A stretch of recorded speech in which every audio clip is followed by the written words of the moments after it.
าใจเข้าวัดเสียงแห่งธรรมนำชีวิตขอเชิญท่านสาธุชนผู้สนใจในธรรมร่วมฟังธรรมโดยพุทโธโลยีสำนักพิมพ์พระพุทธศาสนาประกาศร่วมจันลงพระพุทธศาสนาเพื่อสร้างสรรค์สังคมพระครูวัชรปุญญากรพระอาจารย์เงินปุญญกาโรเจ้าอาวาสวัดป่าชัยรังสีจังหวัดกำแพงเพชรได้แสดงเสียงธรรมคำสอนให้แก่สาธุชนทั้งหลายได้น้อมนำไปปฏิบัติตามดังนี้ยังภิกขเวมาตุกัจฉิตสมิงปัตมังจิตตังอุปันนังปัตมังวิญญาณังปาตุโอตังตดุปาดายะสาวัสสะชาติอนุชานามิภิกขเวกัปภวีสังอุปสัมปาเดตุนติ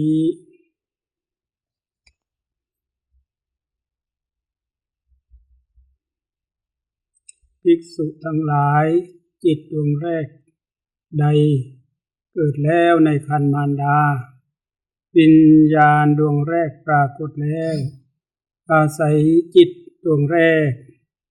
วิญญาณดวงแรกนั้นแลเป็นการเกิดของสัตว์พระธรรมบทนี้นำมาจากพระไตรปิฎกฉบับหลวงภาษาไทยในวินัยปิฎกมหาวรรคภาคหนึ่งหน้าที่153โดยอาศัยนับอายุครรภ์20 ปีของมารดาพระกุมารกัสสปะเป็นตัวอย่างดังนั้นเมื่อเราได้หลักฐานมาเป็นโจทย์ก็เหมือนกับหลักได้หัวข้อหลัก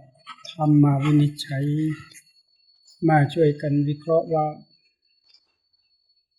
คำว่าจิตดวงแรกเกิดขึ้นแล้วในอุทรมารดาวิญญาณดวงแรกปรากฏแล้ว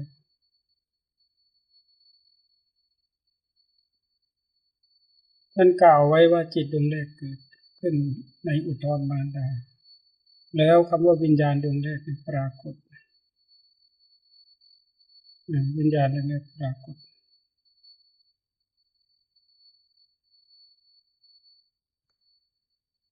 นี่คือเป็นการสมบูรณ์แบบในการเกิดของสัตว์ท่านว่าอย่างนั้นคือโดยรวมแล้วก็คือว่าเมื่อมีการเกิดแห่งวิญญาณการเกิดแห่งจิตการปรากฏแห่งวิญญาณก็เรียกว่าการเกิดของสัตว์เพราะว่าเมื่อวิญญาณเป็นปัจจัยสังขารจึงมีเป็นกระบวนการเกิดของปฏิจจสมุปบาทนี่คือเขาวงจรของการเกิดของสัตว์ทั้งหลายใน3 ภพคำว่าสัตว์ทั้งหลายนี้ไล่มาทั้งทุกชั้นตั้งแต่ชั้นอนาคามีสุทธาวาส5 ชั้นก็ยังเรียกว่าสัตว์โลกแต่เราจะไปเหมาว่าผู้ที่พ้นสัตว์โลกเรียกว่าสัตว์ไหมก็ยังไม่ได้อีกนะเมื่อก่อนก็เข้าใจว่าผู้ที่เกิดในภพทั้ง3เรียกว่าสัตว์ไปเจออีกพระสูตรหนึ่งท่านกล่าวไว้ว่าสัตว์ผู้ที่หลุดพ้นก็มี แต่ก็ไม่ได้เรียกว่าอยู่ในวงจรของ3 ภพแต่ท่านอาจจะใช้เป็นอย่างอื่นไปโดยที่ท่านไม่ได้ใช้บ่อยอาจจะสุดท้ายก็ใช้คำว่าสิ่งหนึ่งไปอาจจะพ้นคำว่าสัตว์โลกนะแต่เวลาใช้คำบางทีก็ใช้คำว่าบางทีก็ใช้คำไม่ทราบว่าอุปมา เป็นที่อุปมาในการเขียนว่าการก้าวข้ามภพชาติผู้ที่หลุดพ้นก็มีแต่ส่วนใหญ่ท่านใช้คำว่าจิตหลุดพ้นจิตหลุดพ้นท่านไม่ได้ใช้คำว่าวิญญาณหลุดพ้นดังนั้นก็จะมาอธิบายเพิ่มอีกว่าการเกิดของสัตว์ก็คือการเกิดของจิตวิญญาณ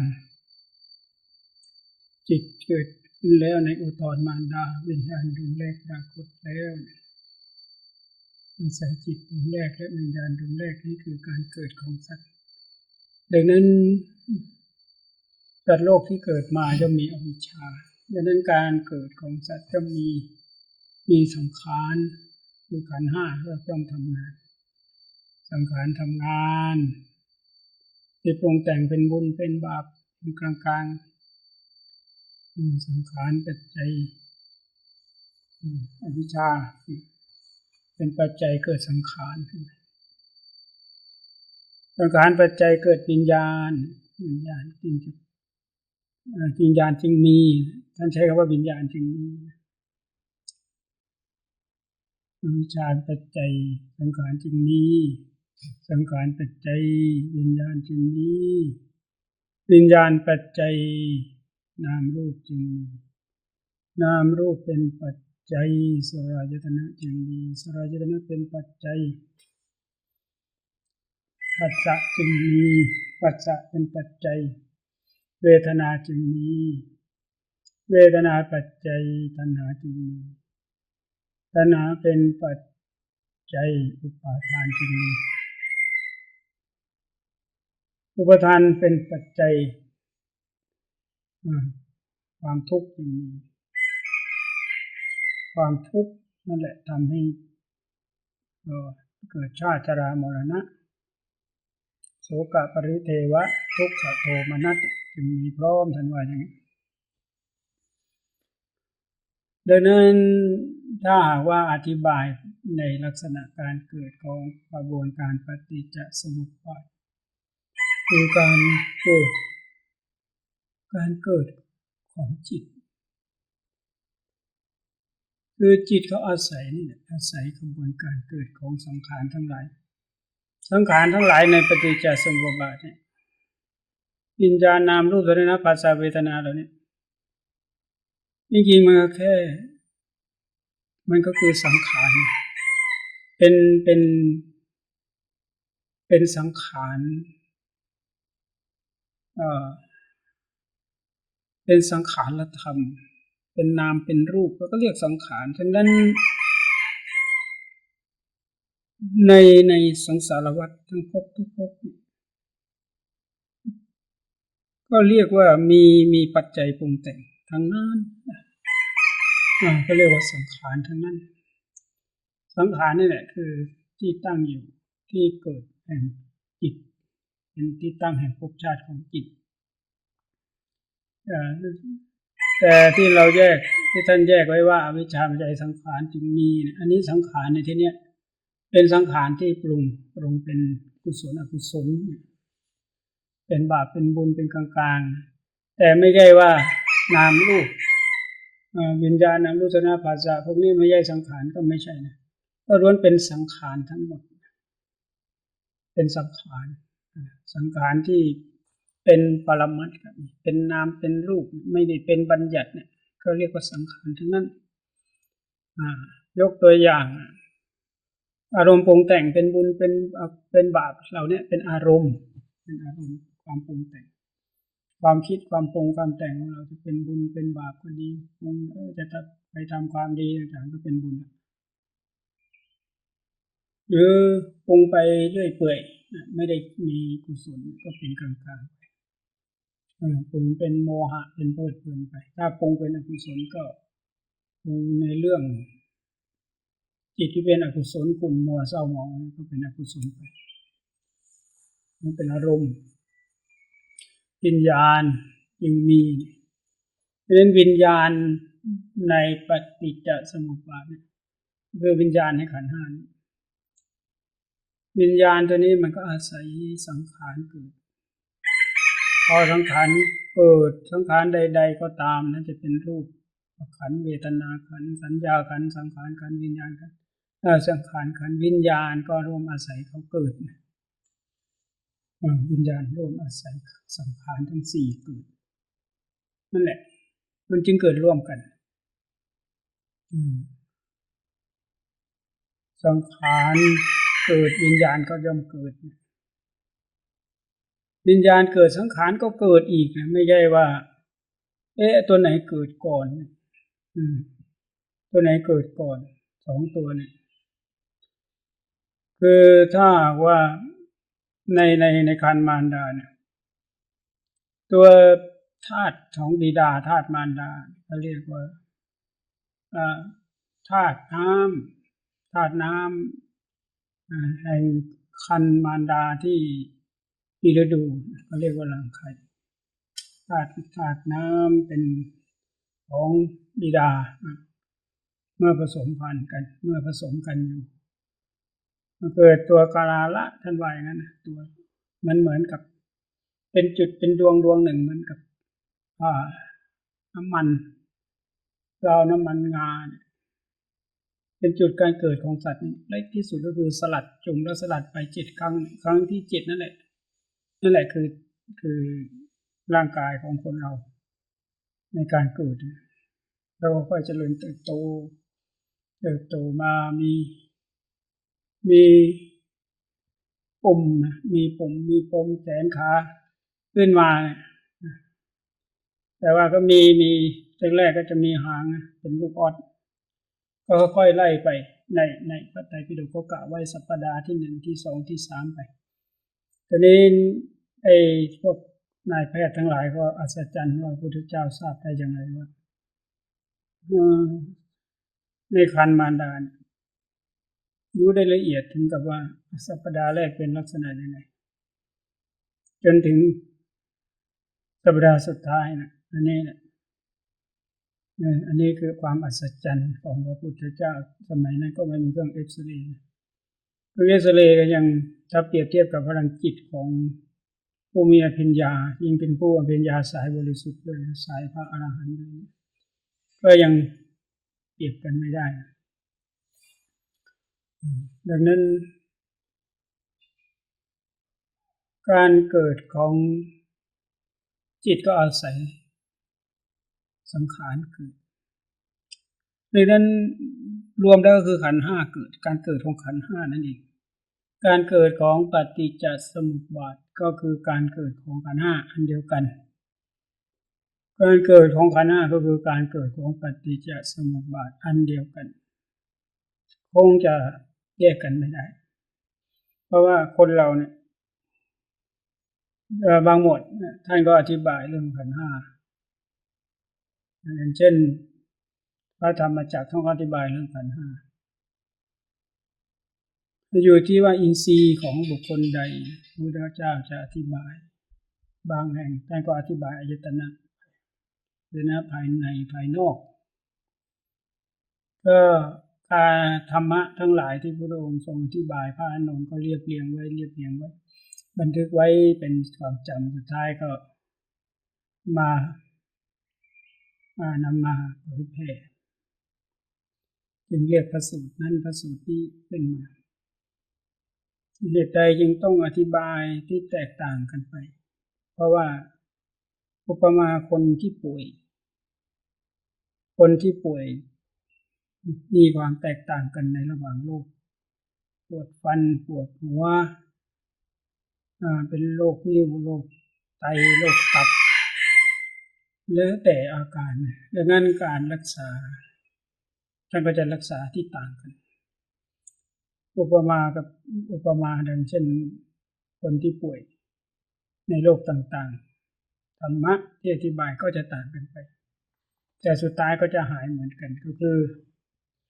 ลงไปสู่ไตรลักษณ์เหมือนกันลงไปสู่ไตรอนิจจังทุกขังอนัตตาเหมือนกันอันนี้ยกตัวอย่างให้ฟังเฉยๆให้เข้าใจในหน้าว่าทำไม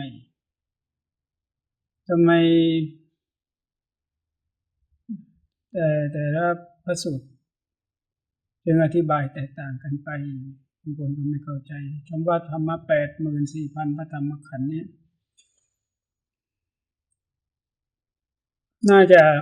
ท่านน่าจะกล่าวว่ามีไม่ประมาณก็ลองคิดดูว่าศาสนาพุทธแต่ละพุทธเจ้าแต่ละพระองค์อายุขัยก็ต่างกันถ้าหากว่าท่านอายุ 30,000 ปี 50,000 ปี 80,000 ปีธรรมที่แสดงจะมีเท่าไหร่ล่ะคำว่า 84,000 พระธรรมขันธ์นั้นท่านจะน่าจะหมายถึงว่ามันประมาณไม่ได้ก็เหมือนกับโจร500เนี่ยไม่ใช่ว่ามี500คนเสมอไปมีจำนวนมากมันกับกุมาร7 ขวบเด็ก7 ขวบบวชสามเณร7 ขวบอันนี้ก็คือก็เหมือนกับพระนางวิสาขาอายุ7 ขวบได้บรรลุโสดาบันก็คือลักษณะที่ยังอายุยังไม่ถึงวัยแต่วัยบวชดังนั้นเมื่อถึงการแต่งงานก็จะเขียนเลย16 ปีทั้งนั้นผู้ที่แต่งงานผู้ที่แต่งงานจะเขียนอยู่ในวัยนั้นแต่วัยนั้นอาจจะไม่ได้บันทึกก็เลยรายละเอียดตรงนี้อาจจะขาดหายไปอันนี้ยกตัวอย่างให้เราเข้าใจว่าบางทีธรรมะเนี่ยเราก็อาจจะไม่ใช่ว่าจะต้องกดตายตัวว่าโจร500ก็ต้อง500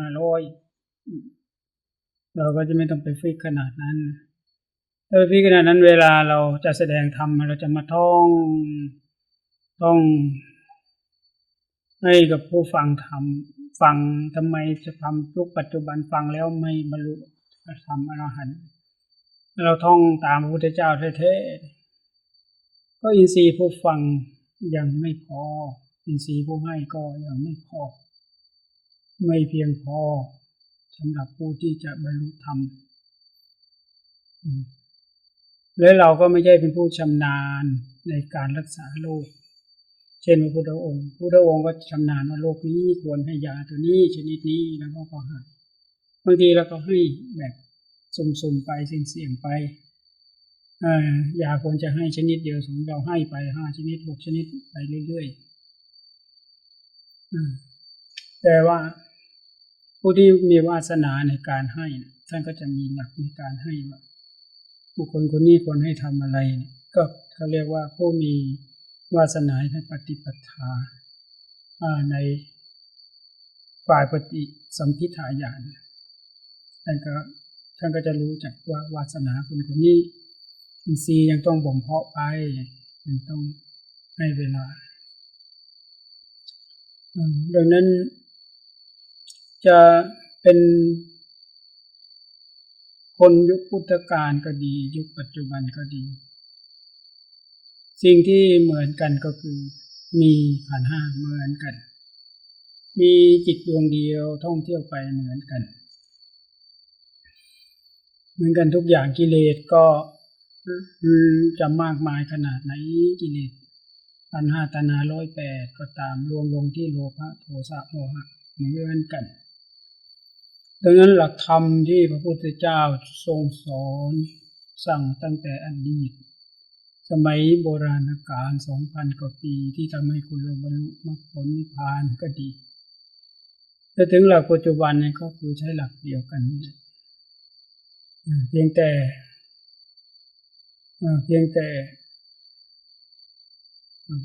ความบารมีจะอาจจะต่างกันในสมัยพุทธกาลอาจจะมีพระสารีบุตรผู้เลิศในการที่หมุนวงล้อให้ธรรมจักรเสมอพระพุทธองค์เป็นต้นมีพระมหากัจจายนะผู้ที่ขยายธรรมะพุทธเจ้าจากย่อให้พิสดารได้จากพิสดารมาย่อได้เป็นต้นก็มีในสมัยพุทธกาลอาจจะมีอิตถะที่บารมีแสนกับที่เป็นมหาสาวกดังนั้นบารมีในยุคเราอาจจะไม่ถึงขั้นนั้น แต่ก็เมื่อพบผู้รู้เราเข้าไปสอบถามในพระไตรปิฎกก็บอกว่าให้เป็นผู้เข้าหาผู้รู้เข้าหาครูบาอาจารย์ให้สอบถามให้หมั่นถามกันว่าอย่างนี้เราจะได้รู้ว่าจุดเริ่มต้นของการปฏิบัติเราจะปฏิบัติยังไงยกตัวอย่างว่าเราเคยไปแสดงธรรมหลายที่หลายแห่งก็มีญาติโยมที่ถูกใจพอใจก็มีเข้าใจก็พอประมาณก็มีที่เข้าใจเลยก็มีแต่น้อยแต่เมื่อนานๆไปเราเริ่มเข้าใจว่าทำไมบางคนฟังแล้วเข้าใจแต่ไม่พัฒนาความเข้าใจให้มันจึงกว้างไปวางไปดังนั้นทุกคนต้องมีศูนย์ของเป็นของตนเองคือตั้งศูนย์ให้กับจิตใจตนเองให้ได้เมื่อเราตั้งอยู่ในศูนย์กลางใจเราเมื่อเราตั้งอยู่ที่กายคตาสติฟังธรรมแล้วก็ทำความเข้าใจในธรรมไปด้วยแล้วก็มีหลักด้วยถ้าเราไม่มีหลักมันก็จะได้แค่ความเข้าใจไปมันจะไม่เข้ามาถึงใจเจ้าของเมื่อเรามาเข้าถึงใจแล้วเราก็จะได้เราก็จะได้มารักษาใจเราว่าทำทั้งหลายเนาะเราต้องมาเพื่อรักษาใจนี่เองถ้าเราไม่มาเพื่อรักษาใจเราก็เสียเวลาทิ้ง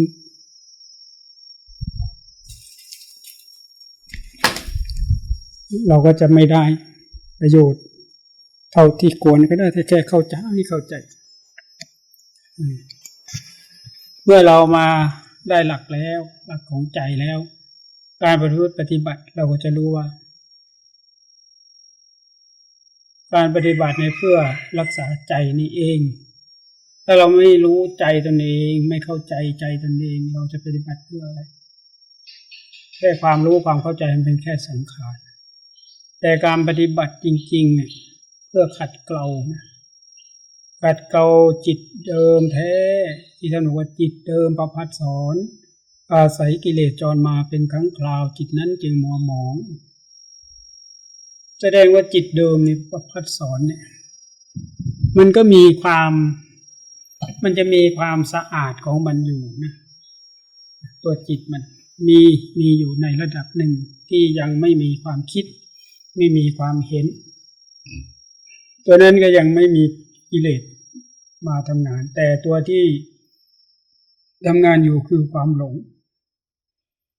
งคือไม่รู้เนื้อรู้ตัวมันก็คนดีทั่วไปชาวบ้านชาวไร่ชาวนาก็เป็นคนดีแต่ไม่มีโทษกับใครแต่ก็ไม่รู้เนื้อรู้ตัวความเนื้อรู้ตัวไม่มีชาวเมืองก็ตามชาวไหนก็ตามดังนั้นตัวโมหะอวิชชาเนี่ยเขาจะอยู่เบื้องหลังเขาจะคอยอยู่เบื้องหลังคอยสนับสนุนตัวโลภะโทสะให้ทำงานดังนั้นตัวโลภะโทสะเนี่ยเขาไปอยู่ที่ไหนล่ะเขาอาศัยจิตนี่แหละเกิดแล้วจิตมันก็มีรู้อยู่ตลอดเวลาถ้าเราสังเกตว่าเราจะเห็นนั่งสมาธิไปรู้เนื้อรู้ตัวแล้วเราจะเห็นการเกิดการดับของความคิดอารมณ์ทั้งหลายก็ดีนั่นแหละสิ่งที่รู้อยู่ตลอดเวลานั่นแหละจิตถ้าเรามาเข้าใจถึงตรงนี้เราต้องมารักษาจิตตรงนี้ท่านบอกว่าผู้มีปัญญาพึงรักษาจิตถ้าเราไม่รู้จักจิตตนเองจะไปรักษายังไงบางคนเข้าใจว่าจิตคือความคิดเหมือนความคิดเกิดจิตก็เกิดจริงๆมันก็มีบางหมวดที่ท่านเขียนว่าจิตความคิดเกิดจิตก็เกิดมันก็ใช่นั่นแหละแต่ไม่ใช่ว่าความคิดไม่เกิดแล้วจิตไม่เกิดก็ไม่ใช่ ถ้าเวทนาภายในใจเกิดล่ะมันยังไม่เป็นความคิดนะสัญญาเกิดจะไม่เป็นความคิดจิตเกิดไหมมันเกิดทั้งนั้นแหละเพราะเรายังหลงอยู่เขาเรียกว่าจิตเกิดเพราะว่าการเกิดของจิตที่ยังมีอวิชชาเนี่ยก็อาศัยวิญญาณเนี่ยวิญญาณคืออะไรวิญญาณก็คือกิริยารู้แจ้งแห่งจิตเราเนี่ยกิริยารู้แจ้งตาเห็นรูปที่เรามองเห็นข้างหน้าเนี่ยเอาง่ายๆเลยนะยกตัวอย่างเห็นตัวหนังสือเป็นรูปคนรูปสัตว์รูปสิ่งของเราสังเกตดูว่าความจริงที่ตามองเห็นเรียกกิริยารู้แจ้งเป็นหน้าที่ของวิญญาณนะไม่ใช่หน้าที่ของจิตเท่านั้นนะเป็นหน้าที่ของวิญญาณมาส่งจิตอีกทีหนึ่งส่งยังไงตาเห็นรูปกิริยารู้แจ้งเกิดขึ้นถ้ารูปมาเหมือนแสงกระทบฉากเกิดเพราะอาศัยรูปตาเห็นรูปวิญญาณจึงเกิดหูได้ยินเสียงวิญญาณจึงเกิดขึ้นนี่สิ่งนี้อาศัยกันเกิดถ้าหากว่ารูปเสียงกลิ่นรสไม่เกิดล่ะเหมือนกับเรานั่งสมาธิได้ระดับความคิดดับหมดรู้อยู่อย่างเดียวอะไรล่ะเกิดถ้าเรายังไม่สิ้นอวิชชาจิตมันยังเกิดอยู่ที่สัญญาภายในรู้อยู่เด่นอยู่นิ่งอยู่ว่างอยู่สงบอยู่เขาเรียกว่าจิตเกิดอยู่แต่เกิดภายในแต่เราจะทำยังไงกับสิ่งเหล่านี้ตัวนี้เราจะต้องค้นหาต่อไปดังนั้นการมาเรียนรู้เรื่องของวิญญาณอุปมาอีกอย่างหนึ่งก็ได้รูปก็เห็นกิริยารู้แจ้งและวิญญาณก็ดับไปแต่ละขณะเห็นรูปที่เราลืมตาเนี่ยก็ดูว่าเวลาเราแก่ตัวไปชราไปตาฝ้าฟางความรู้แจ้งมันเที่ยงไหมมันก็ไม่เที่ยงไม่ใช่ว่าวิญญาณมันไม่แจ้งนะเพราะว่าตัวสังขารมันไม่อำนวยตามันฝ้าฟางมันเสื่อมไปอยากจะเห็นก็ไม่เห็นแล้วอยากจะให้มันชัดก็ไม่ชัดแล้วหูอยากจะฟังชัดก็ไม่ชัดนั่นแหละเครื่องมือมันเสื่อมมันชำรุดจมูกก็ได้กลิ่นลิ้นก็ไปแล้วรับรสได้มั่งไม่ได้มั่งดังนั้นตัวรสเนี่ย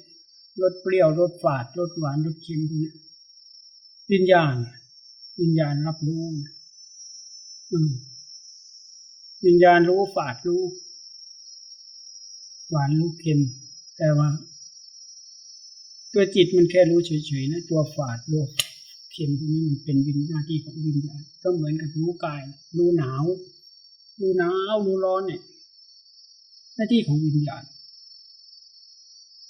ถ้าวิญญาณเนี่ยท่านอุปมาเหมือนแสงแล้วจิตล่ะจิตก็อุปมาเหมือนพระอาทิตย์ก็ได้เพราะว่าถ้าไม่มีพระอาทิตย์แสงก็คงไม่มีส่วนใหญ่เราจะเข้าใจว่าจิตคือวิญญาณคือจิตดูอ่านจากพุทธพจน์แล้วจะต่างกันฉะนั้นยกตัวอย่างหนึ่งเมื่อใครนั่งสมาธิเข้าไปทำไมถึงหนาวขนาดไหนทำไมมันถึงเขาถึงอยู่ได้ฤาษีเขาไม่มีจิตเขามีพลังเขาจะไม่ไปรับรู้ตรงสัมผัสทางกายก็ได้เรายังไม่เคยเป็นฤาษีเคยไปอินเดียแค่ว่ามันปวดหลังมากก็ไปกราบพระเจดีย์พอไปถึงกราบมันก็หายไปอาการปวดมันก็หายไปโดยที่เราไม่รู้ว่ามันเป็นสมาธินั่งรถกี่วันก็ไม่ปวดหนาวก็ไม่หนาวกลางคืนเขาหนาวสั่นอุณหภูมิ5-6 องศาในที่ในป่าเขาก็หนาวกันจนน้ำมูกไหลเราก็ทำไมเฉยๆเราก็ไม่รู้ว่ามันไปเผลอเข้าสมาธิทำให้การที่จะไปรับรู้ภายนอกมันน้อยลงเมื่อกลับไปอยู่ที่ภายในอันนี้ตัวอย่างถ้าพวกที่ปัญญาแก่กล้าเนี่ยเขา เขามีความสามารถมากเร่งให้น้ำแข็งมันละลายก็ได้อันนี้ยกตัวอย่างเฉยๆนะว่าวิญญาณคือว่าก็เกิดดับตามขันธ์นั่นแหละขันธ์ห้าพาเกิดพาดับพาก็เกิดดับแต่ถึงบอกว่าขันธ์ห้าไม่เที่ยงเป็นทุกข์เป็นอนัตตาขันธ์ห้าก็คือการเกิดขึ้นตั้งอยู่ดับไปเนี่ยก็คือการเกิดของปฏิจจสมุปบาทนั่นแหละเราจะได้เห็นว่าการเกิดเรามาเรียนรู้ที่กายคตาสติมันเรียนรู้ผัสสะเราจะเห็นว่าการเกิดของขันธ์สังขารนามรูปทั้งหลายมันก็เกิดของมันกระทบมันก็เกิดกระทบเกิดขึ้นตั้งอยู่ก็ดับไปเกิดขึ้นตั้งอยู่ดับไปฉะนั้นการปฏิบัติธรรมมันไม่ได้ว่าเป็นการห้ามให้ขันธ์ห้าทำงานมาเรียนรู้และทำความเข้าใจในขันธ์ห้าเนี่ยว่าเขาทำงานยังไงอันนี้เขาเรียกว่าเรียนรู้กองทุกข์เรียนรู้ขันธ์ห้าอาจจะไม่ถ้าไปบอกรูปเวทนาจะสังขารวิญญาณเนี่ยก็จะเคยท่องกันมาจนชำนาญแต่ว่าถ้าเรามาเรียนรู้ว่ากายคือรูปสิ่งที่เรารู้เราต้องฉาบที่สุดคือกายเนี่ยแล้วก็สิ่งที่ปรุงไปเป็นอารมณ์คือสังขารและขันธ์ส่วนเวทนาสัญญาส่วนภายในส่วนนี้เขาเกิดร่วมกันมันไม่ได้แยกกันแต่เขาทำหน้าที่ต่างกันเฉยๆแต่เกิดด้วยกันสัญญาเกิดเวทนาก็เกิดเวทนาเกิดสัญญาก็เกิดตัวภายในเนี่ยเขาเรียกว่าเป็นจิตตสังขารตัวภายในนี่เป็นเขาเรียกว่าเป็นนามที่มันยังบัญญัติไม่ได้เป็นความรู้สึกที่ค้นหาผู้ปฏิบัติในตายก็ตรงนี้แหละข้ามยากก็ตรงนี้แหละเพราะว่าสังขารหนึ่งทั่วไปก็เห็นกันอยู่ปรุงก็อยู่ปรุงไปก็เห็นกันอยู่ถ้าใครไปชนะสังขารได้แล้วไปประกาศตนนั้นคุมสังขารได้ประกาศตนโอ้ยังห่างไกลดังนั้นตัวจิตตสังขารภายในตัวสำคัญที่สุดคือเขาก็เรียกว่าเป็นศูนย์รวมผัสสะหรือมโนหรือภาษาไทยเรียกว่าใจ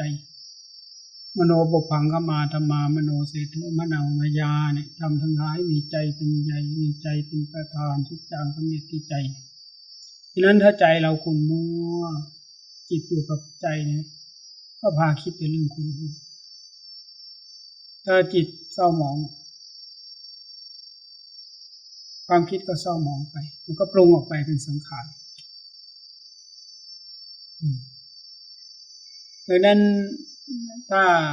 ถ้าเราไม่มา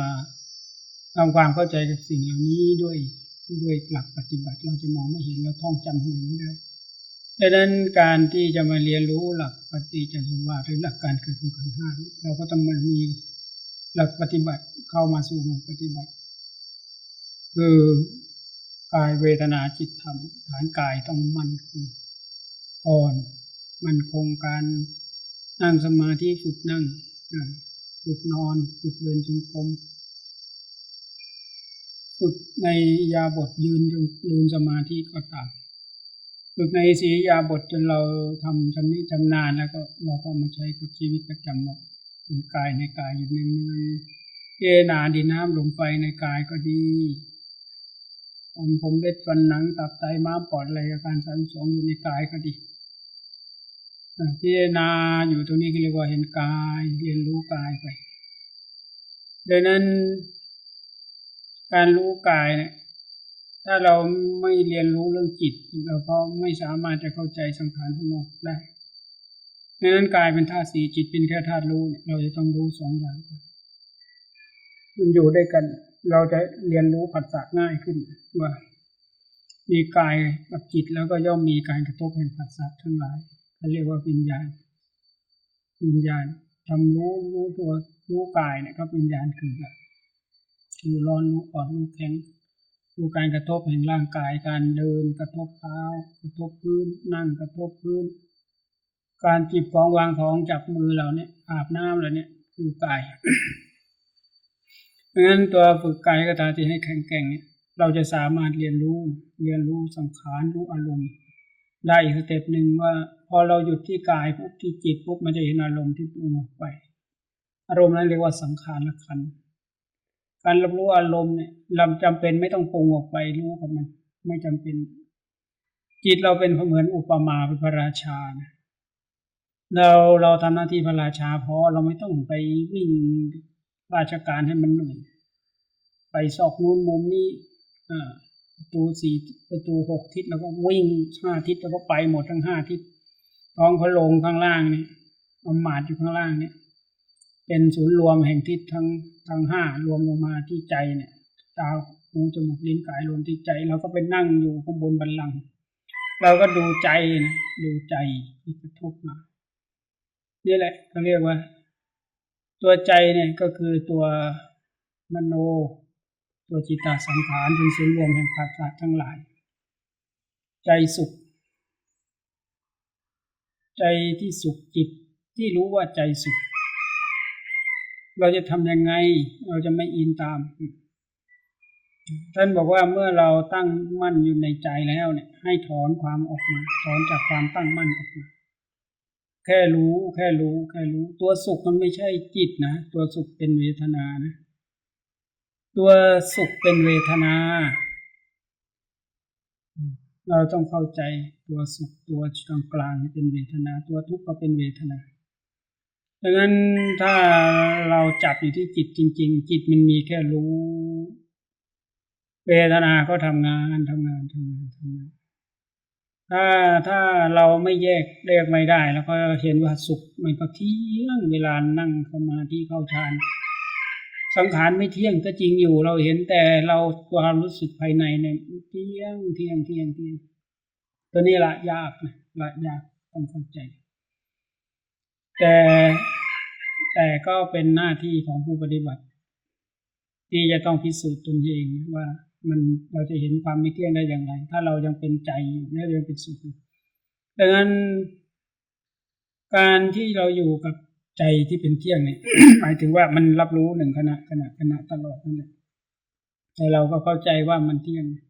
เพราะเราแค่รู้อยู่เฉยๆไม่ลงไปน้ำที่อยู่ในบ่อ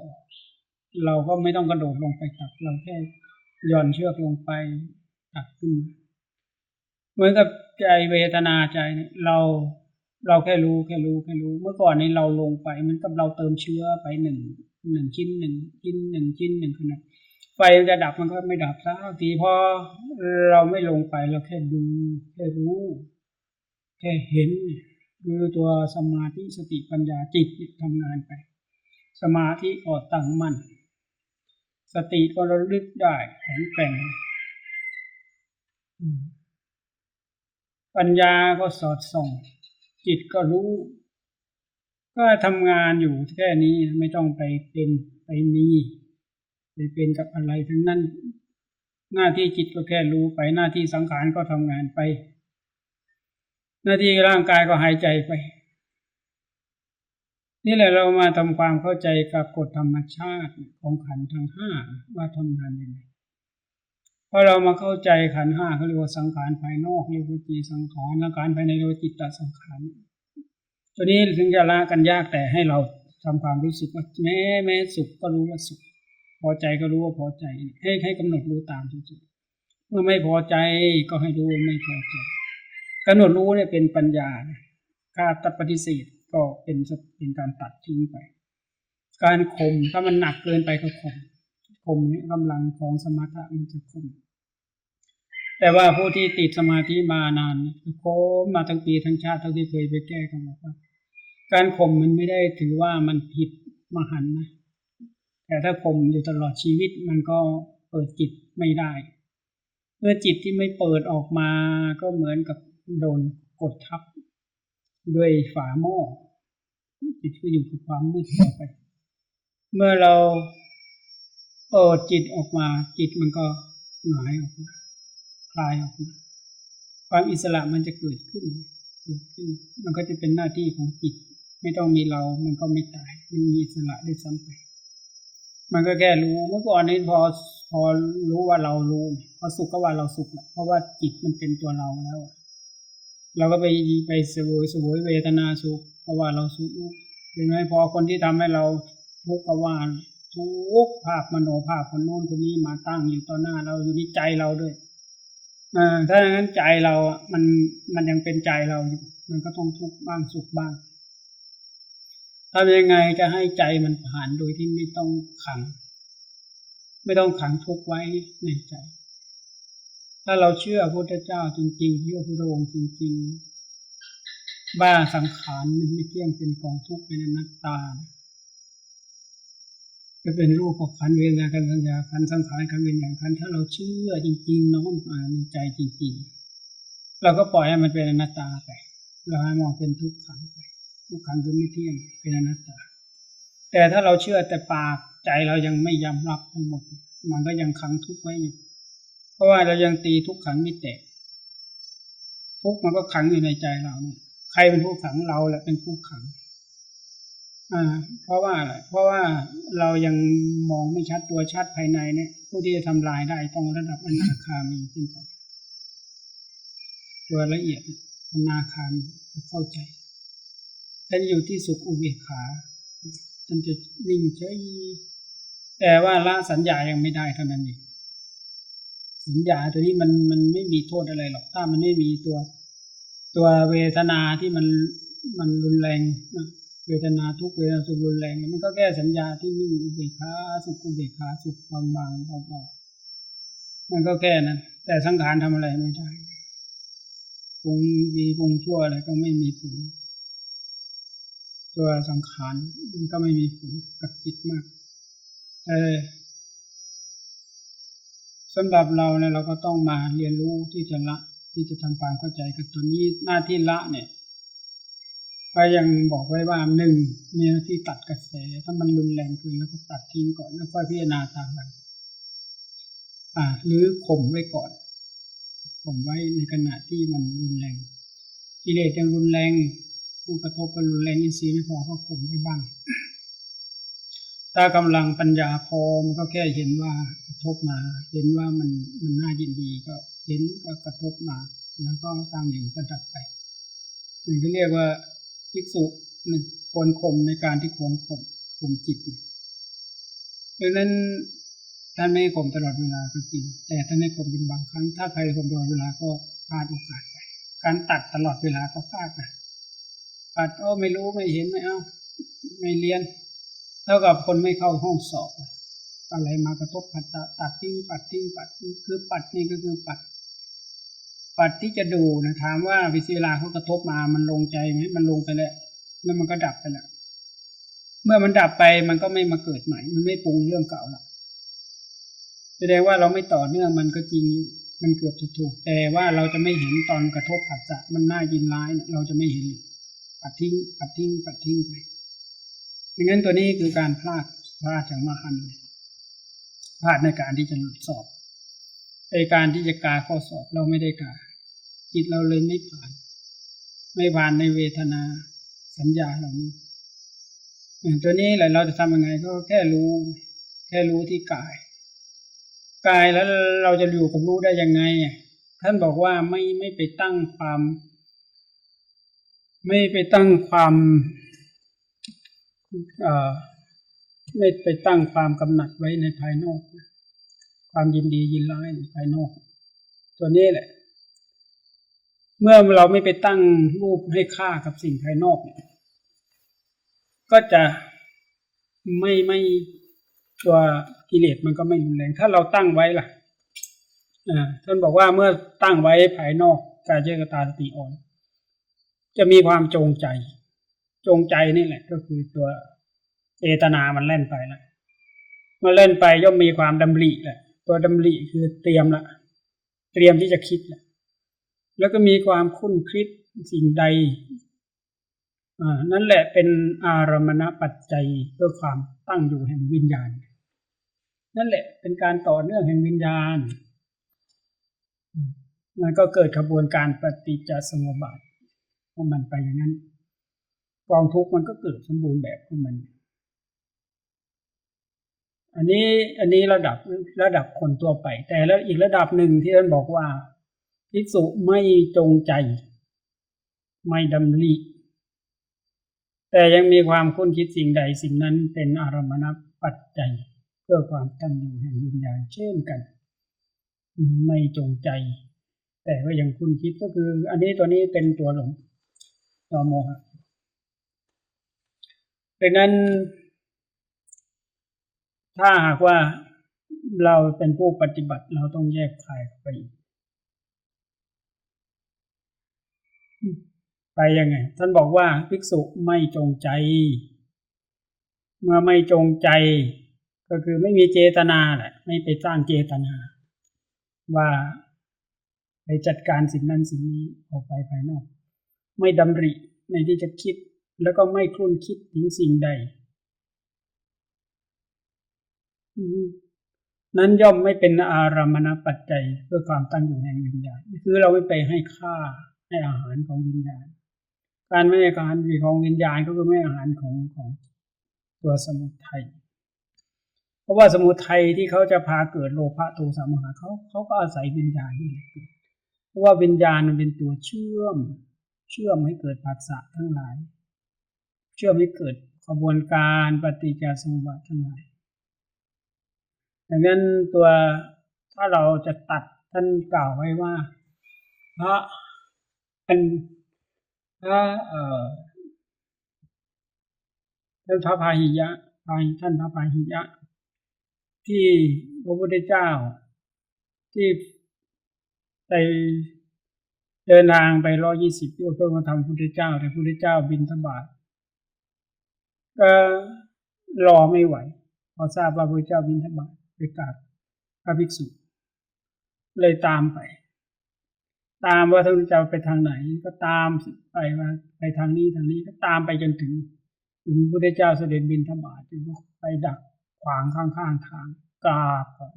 เอากราบพระพุทธเจ้าทราบอัธยาศัยอยู่แล้วว่าวันนี้จะได้โปรดใครแต่พระพุทธเจ้าจะรู้ว่าความจริงมีประโยชน์ที่ถูกใจด้วยนะแล้วก็ได้ประโยชน์ด้วยพระพุทธเจ้าจะไม่พูดทันทีตัดทันทีนะแต่สิ่งที่พระเจ้าจะไม่ตัดไม่พูดเลยก็คือมีประโยชน์แต่ไม่ถูกใจถูกใจแต่ไม่มีประโยชน์เราเนี่ยท่านจะไม่ตัดเนี่ยครบถ้วนสมบูรณ์เป็นคำพูดที่ถูกต้องมีถูกใจมีประโยชน์พระพุทธเจ้ายังเลือกการที่จะตัดเลือกอย่างไรก็เลือกว่าในขณะที่เขายังเหนื่อยอยู่ศรัทธายังล้นความอยากมันมากล้นเกินมันจะขวางทางทำท่านไม่จะต้องให้ใช้วิธีอุบายของท่านให้เบาลงท่านห้ามเสีย2 ครั้งด้วยเป็นพระวินัยนั่นแหละว่าจะไม่แสดงธรรมในขณะบิณฑบาตแล้วก็ทำเป็นตัวอย่างแต่ว่าอย่างพุทธเจ้าเนี่ยไม่จำเป็นเรื่องวินัยแต่เพียงทำเป็นตัวอย่างเฉยๆฉะนั้นในการนี้ท่านก็ต้องโปรดเมื่อเห็นจิตสมควรแก่ธรรมแล้วท่านก็จึงกล่าวไว้ว่าดูก่อนพาหิยะเธอพึงตั้งจิตว่าได้ยินก็สักแต่ว่าได้ยินได้เห็นก็สักแต่ว่าได้เห็นแม้ได้รู้แจ้งก็สักแต่ว่าได้รู้แจ้งตรงนี้เป็นการตัดกระแสแห่งวิญญาณการเห็นการยินการได้ฟังพวกนี้ในเรื่องของวิญญาณก็สักแต่รู้สักแต่ว่ารู้เนี่ยคือไม่เข้าไปเป็นตัววิญญาณไม่เข้าไปเป็นตัววิญญาณอย่างนั้นตัวขันธ์ 5ถูกตัดขาดไปเลยก็เป็นการปฏิจจสมุปบาทถูกตัดที่อวิชชาเนี่ยอวิชชาดับสังขารดับวิญญาณดับไปตัดไปถึงอวิชชาวิชชาก็ดับตามสังขารนามรูปสัญญาผัสสะไม่ต้องพูดถึงเลยนะดังนั้นตัววิญญาณเนี่ยก็คือการรู้ทุกสิ่งทุกอย่างที่เราสร้างสติสัมปชัญญะอยู่คือรู้เท่าทันการกระทบแห่งผัสสะคือการรู้กระทบของวิญญาณตัวนี้แหละจะทำให้เกิดสติเกิดสัมปชัญญะเพื่อให้เกิดปัญญา เมื่อเราสร้างกายตาสติเราก็จะเห็นผัสสะทุกน่ายินดีน่ายินร้ายกายในกายเวทนาในเวทนาจิตในจิตธรรมในธรรมธรรมในธรรมก็คือธรรมารมณ์ก็ดีธรรมที่เรามองเห็นภายนอกได้ยินเสียงเราก็เป็นธรรมทั้งหมดแต่ว่าถ้าพูดอย่างนั้นมันถ้าเราปฏิบัติมันจะงงก็บอกให้เห็นก็แค่รู้ที่กายดูใจนั่นแหละก็จะเห็นจิตในจิตคือเห็นอาการของจิตเราอาการที่มันเป็นยังไงอาการที่มันไปพอใจมันไม่พอใจเราตัวนี้เป็นตัวกำหนดรู้แล้วละเลยเนี่ยมันก็คือสติตัดทิ้งของทิ้งแต่ว่ารู้แล้วทำยังไงจะละก็ไปดูที่สมุทัยมันเป็นกิเลสในใจเราเองเราไปเชื่อว่าสัญญานี้จริงสังขารจริงเวทนาจริงเราเนี่ยการรับรู้จริงมันเป็นตัวเป็นตนจริงๆมันก็เป็นตัวเราขึ้นมาจริงเขาจริงมันก็เกิดทุกข์เรามาเห็นสมุทัยภายในความยินดียินร้ายนี่ก็อาศัยขันธ์ห้าเกิดอาศัยสังขารอาศัยเวทนาสัญญาเกิดดังนั้นพระพุทธเจ้าท่านตรัสไว้ว่าสังขารกัปเปสังขารานิจจาสังขารทั้งหลายของไม่เที่ยงกัปเปสังขาราทุกขาสังขารทั้งปวงเป็นทุกข์สัพเพธัมมานัตตาธรรมทั้งหลายเป็นอนัตตาไม่ควรยึดมั่นยึดถือก็หมายถึงว่าสิ่งทั้งหลายทั้งปวงที่จิตไปรู้แม้แต่วิญญาณเนี่ยที่ไปรู้สิ่งนั้นสิ่งนี้มันก็เป็นอนัตตามันไม่มีความหมายแห่งความเป็นตัวตนอยู่จริงเมื่อเราเข้าใจในอนัตตาอย่างแจ่มแจ้งจิตเขาก็จะวางคือวางหลายระดับไปเรื่อยๆตั้งแต่กัลยาณปุถุชนวางอย่างระดับพระโสดาบันก็จะวางได้ระดับหนึ่งวางระดับพระสกิทาคามีก็จะวางระดับหนึ่งสังโยชน์ก็จางคายไปวางระดับพระอนาคามีก็จะวางระดับหนึ่งวางอรหันต์ก็คือสมุเฉทปาหารวางสิ้นเหลือแต่เขาเรียกว่าเหลือแต่รู้ที่สิ้นอวิชชา เหลือเพียงรู้ที่ไม่มีตัวเราเข้าไปยึดเป็นพลังงานชนิดหนึ่ง เรียกว่าที่ว่าเขาเคยรู้สังขารก็เรียกว่าจิตคือ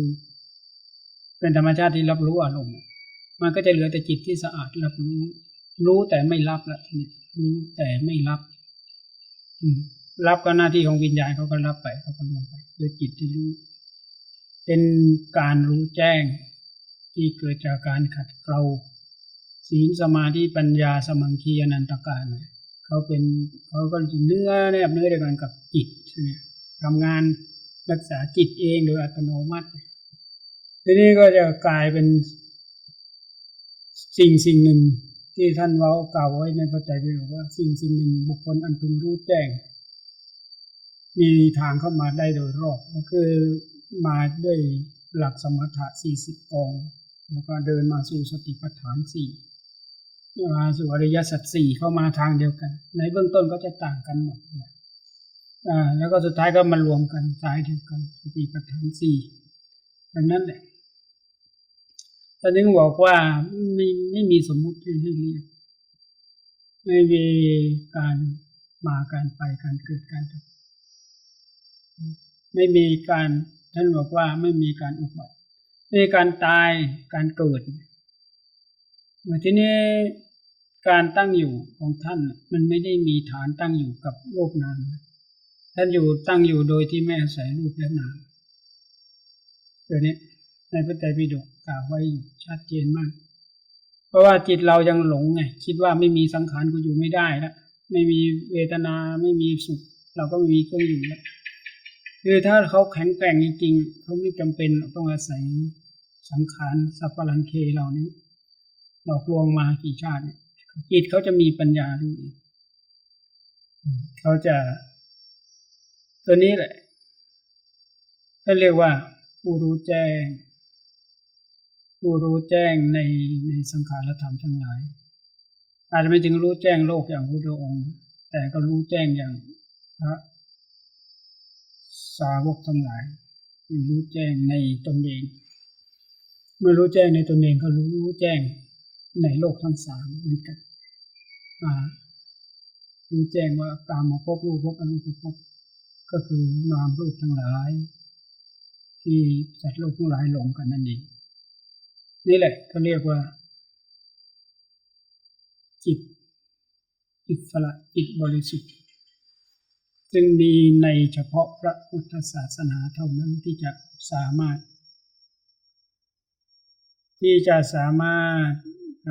เราจะได้